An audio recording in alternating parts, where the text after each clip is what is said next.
trabaja eso. ¿Ok? Estos van a estimular esta la primera parada que es el inicio, que es un sin corte de yodo, es decir, el yoduro que está en la sangre ingresa hacia el folículo, ¿cierto?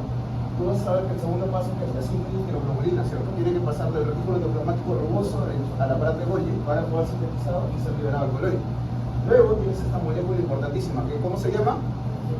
La pendrina, ¿cierto? ¿Ok? Que como ustedes sabrán, no solo está ¿dónde? No solo está en la tiroides, sino está también ¿dónde? En el oído, ¿cierto? Por eso hay una enfermedad que se llama enfermedad de Pendren, en la cual la pendrina está alterada. ¿Ok? Entonces, aquí, ¿qué vas a tener? Vas a tener un montón de tiroglobulina, ¿cierto?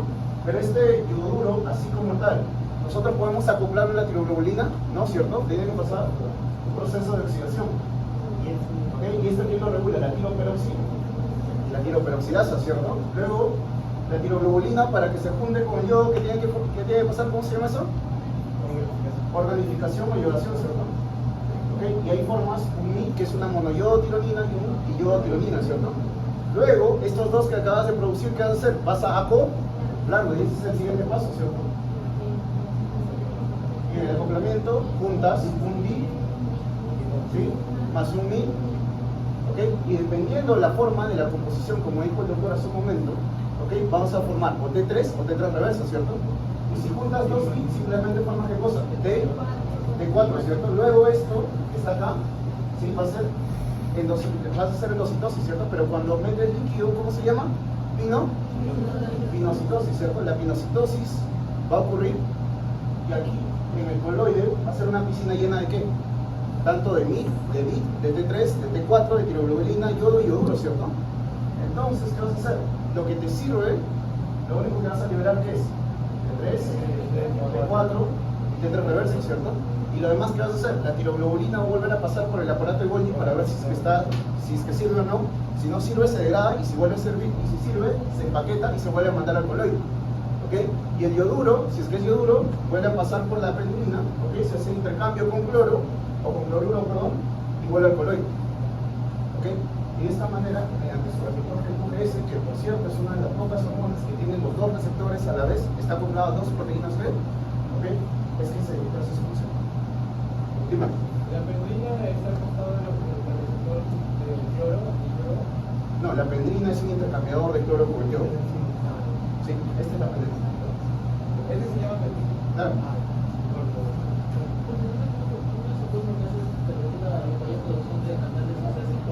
Si tú quieres hacer específico, acuérdate, ¿qué es de qué era? De estimulante, ¿cierto? Tú sabes que esto hace que conviertas el ATP en AMP cíclico, y el AMP cíclico estimula ¿quién? A la proteína quinasa, ¿cierto? ¿Ok?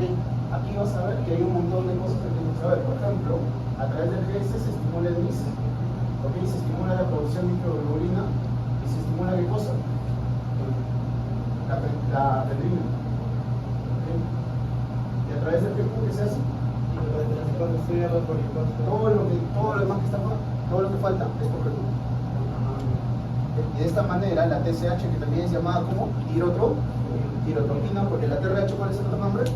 Tiroliberina, ¿cierto? ¿Okay? Es como eleva la síntesis de hormonas tiroides. ¿Okay? Hay algunos libros que te dicen que solo se libera T3 y T4, ¿okay? Pero la mayoría de libros, como Boro o Gano, que dicen que también se libera T3 reversa. ¿Sí? Aunque ustedes sabrán que es una forma inactiva, ¿cierto? ¿Ok? ¿Mejor? Recuérdame, Renzo, ¿en qué momento es que el yodo monovalente se vuelve yodo monovalente? Con la tiroperoxidasa. Pasas del yodo duro a yodo, con la tiroperoxidasa. Y tanto la oxidación, este es el procedimiento de oxidación, como la argonificación y el acoplamiento están a cargo de quién? De la tiroperoxidasa.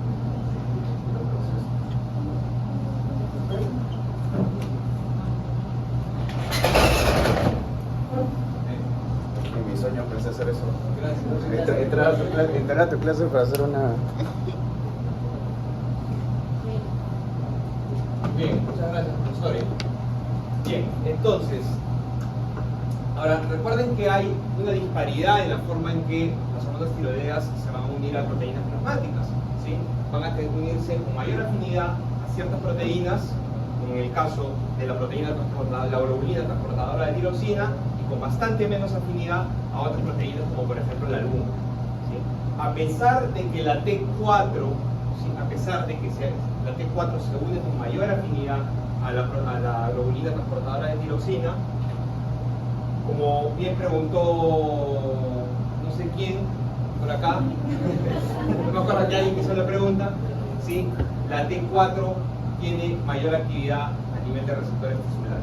Si la T3, perdón, tiene mayor actividad a nivel de receptores tisulares, sin embargo, la T4 sí tiene mayor afinidad a la unión de proteínas plasmáticas.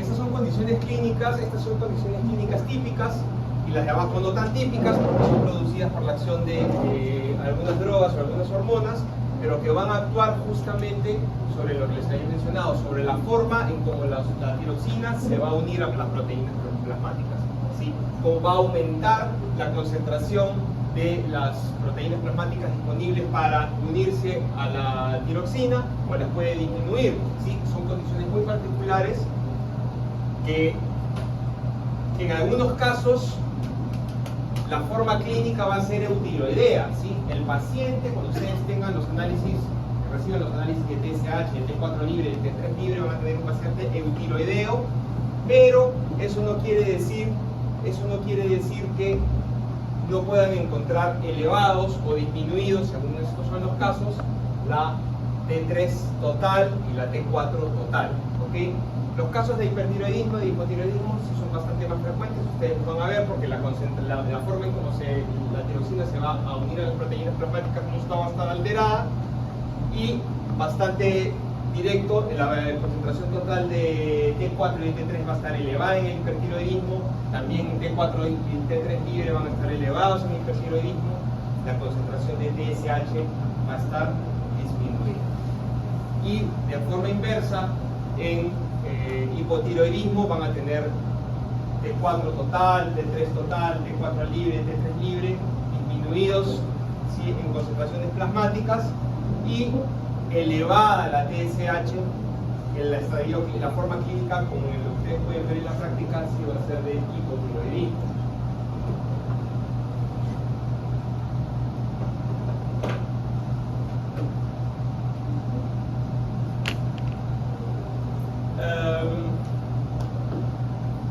Ok, este gráfico muestra cómo reaccionan tanto la T3 como la T3 reversa a condiciones fisiológicas como la inanición.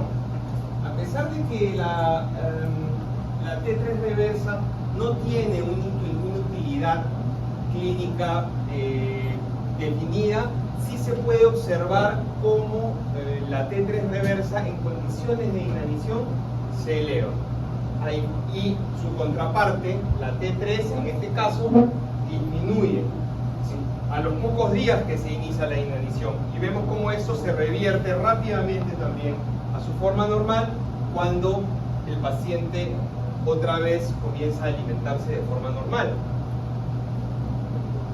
Y esto es en gran medida porque ¿qué cosa es lo que favorece la T3?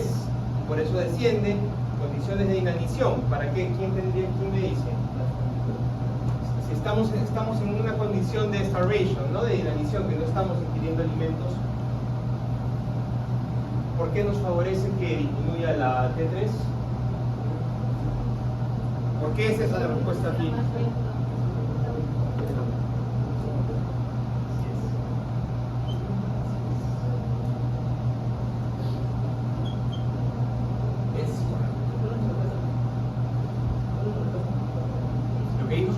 ¿no? Porque la T3 va a incrementar el consumo metabólico. Entonces, al descender, el consumo metabólico deja de incrementarse en la medida que tenemos este descenso.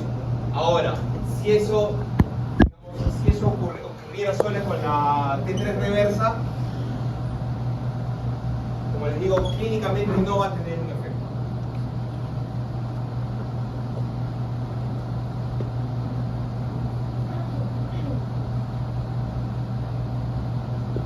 Aquí hay algunas causas de hipotiroidismo congénito.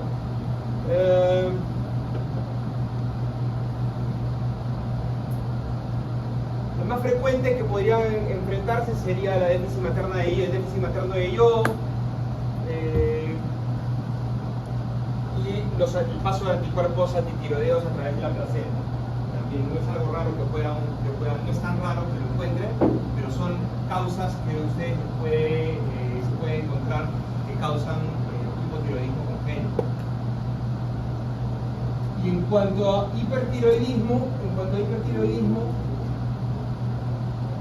enfermedad de Graves, algún tumor de la hipófisis anterior que secrete o hipersecretor del TSH, la administración, cuando son extratiroideas, alguna tumoración, por ejemplo, que sea una producción ectópica de TSH, algún tumor productor de TSH ectópico, la administración iatrogénica de T3 y de T4 sobre todo.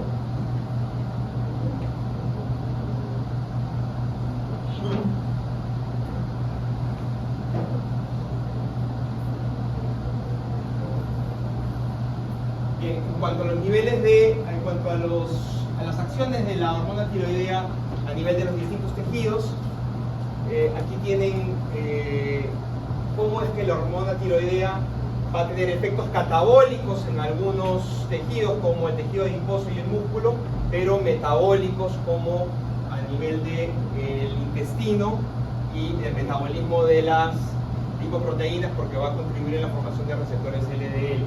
Para el caso de tejido cardíaco, va a incrementar la expresión de receptores beta-adrenérgicos, va a incrementar la respuesta del tejido cardíaco a las catecolaminas circulantes.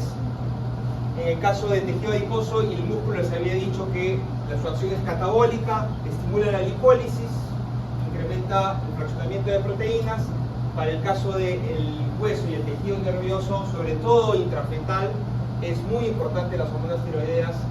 Cuando hay déficit de hormonas tiroideas durante la gestación y el feto se ve expuesto a déficit de hormonas tiroideas, el riesgo de retraso mental profundo y de retraso en el neurodesarrollo es bastante incrementado. Lo más importante, yo creo que está lo que dice Other, ¿no?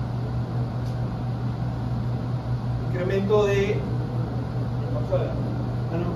Como mencionó lo del retraso, doctor, ¿cuánto es el tiempo mínimo que se debe esperar para darle, digamos, a un neonato un fármaco específico para que no llegue a retraso?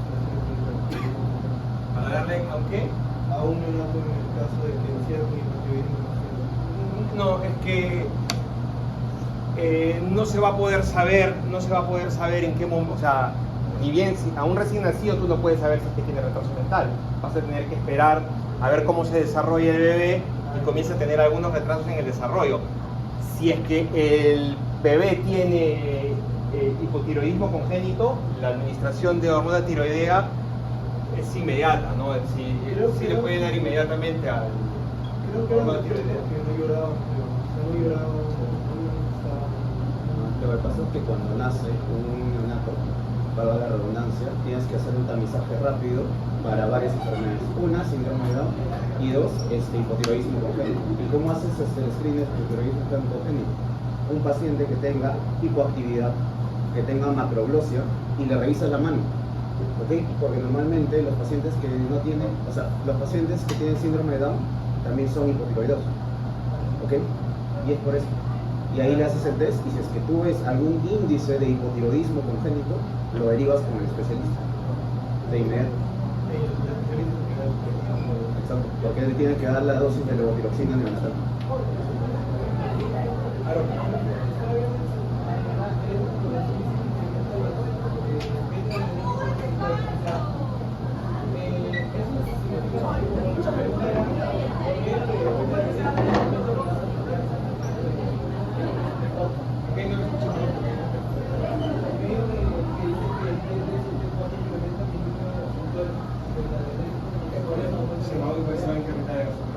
Va a aumentar la contractibilidad, ¿no? La mayor expresión de receptores beta-adrenérgicos te va a aumentar la contractibilidad cardíaca, aumentando el gasto.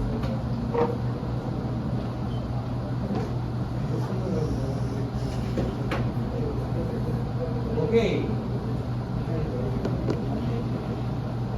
esto ya lo habían preguntado,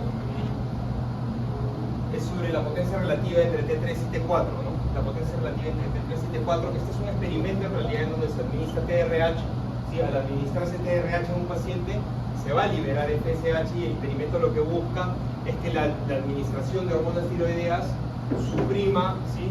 Suprima la liberación de TSH a pesar de la TRH administrada. Se hace un cálculo de cuánto es la dosis de T4 y de T3 que se tienen que administrar para lograr ese efecto. Lo que pueden observar ustedes es que la dosis de T3 que se tiene que administrar para poder suprimir la acción de TSH que ha sido estimulada por la TRH administrada es mucho menor. Entonces la potencia relativa de T3 a lo que preguntaban es significativamente mayor.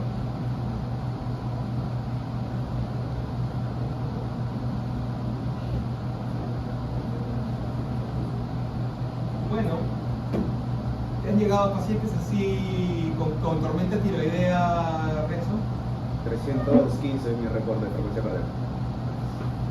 315. Claro, a veces pueden ustedes ver en pacientes bueno, eso sí es una emergencia, un paciente con una tormenta tiroidea. Un paciente aquí en una tormenta tiroidea y van a ver que es un paciente que está diaforético, extremadamente taquicárdico a nivel que parece que en realidad ¿cuántos con qué le medicen la frecuencia? ¿Con pulsómetro? Con pulsómetro y con el medidor central porque yo inconsciente. Porque dudabas. Porque yo inconsciente.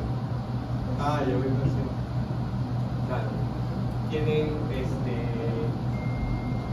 bueno, y esa fase es característica, ¿no? Del esoftalmo que tienen pacientes con hipotiroidismo, ya que una paciente con mixedema que tiene hipotiroidismo. Es mucho más frecuente que vean en la emergencia, en la urgencia, un paciente descompensado con hipertiroidismo. Profesores, para que le cierren por favor la clase a salud. Ok. Solo una pequeña cosa. Ok, razonen conmigo, ¿verdad? ¿Puedes poner la diapositiva donde dice otros? Que lo mencionaste pero te cortaron. Ahí. Mira, ¿qué dice el efecto de las hormonas tiroideas? ¿Que aumenta qué cosa? El consumo de oxígeno, ¿dónde? En los tejidos, ¿cierto? Mira, para que te acuerdes lo que hacen las hormonas tiroideas. Ok. Él acaba de decir hace un momento que las hormonas tiroideas que hacen aumentan el consumo de oxígeno, ¿cierto? Y si es que está aumentando el consumo de oxígeno en la célula, ¿qué quiere decir? ¿Para qué usas el oxígeno tú? Para la respiración celular, ¿cierto? Entonces, ¿qué va a aumentar también? La respiración celular. Y si aumenta la respiración celular, ¿qué necesitas? ¿Qué organela se encarga de la respiración celular? Entonces también aumenta el número de mitocondrias. ¿Okay? ¿Y las mitocondrias qué usan? ATP, ¿cierto? ¿Pero mediante qué proceso? Porque para el ciclo ¿qué necesitas? Piruvato, ¿cierto? ¿El piruvato dónde lo tienes? De la glucólisis. Entonces también vas a aumentar qué cosa?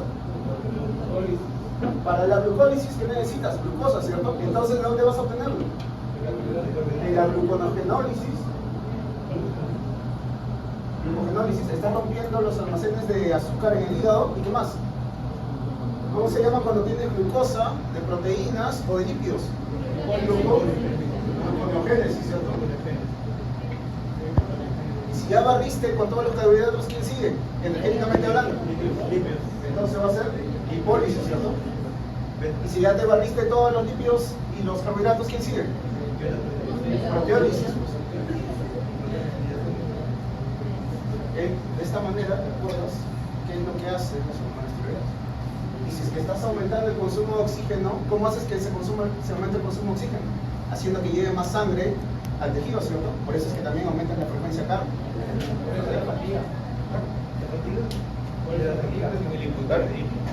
Este es en el hiper, porque esta es la aumento de la hormona. ¿Y cómo se llama todo esto? El índice metabólico basal. Por eso es que un paciente con hipertiroidismo tiene más índice metabólico basal, por ende va a bajar de peso, ¿cierto? Mientras que el hipotiroideo tiene bajo su índice metabólico basal. ¿Y qué va a pasar con el peso? Va a subir, ¿cierto? Y es por eso que el hiper también tiene, si tiene mucha energía o está quemando mucha energía, va a tener siempre frío, ¿cierto? Perdón, siempre calor. Eso se llama intolerancia al K, mientras que el hipotiroideo, como su flamita, o está quemando poca energía, ¿sí? Va a tener siempre frío. ¿Cómo se llama eso? Intolerancia al frío. Mira, solo leyendo esta parte que está acá, el aumento del consumo de oxígeno. Porque a ti te pueden preguntar en tu examen cuáles son las funciones metabólicas, ¿ok?, que tiene las hormonas tiroideas. Y si quieres, le agregas acá la única bomba que conoces. ¿Cómo se llama?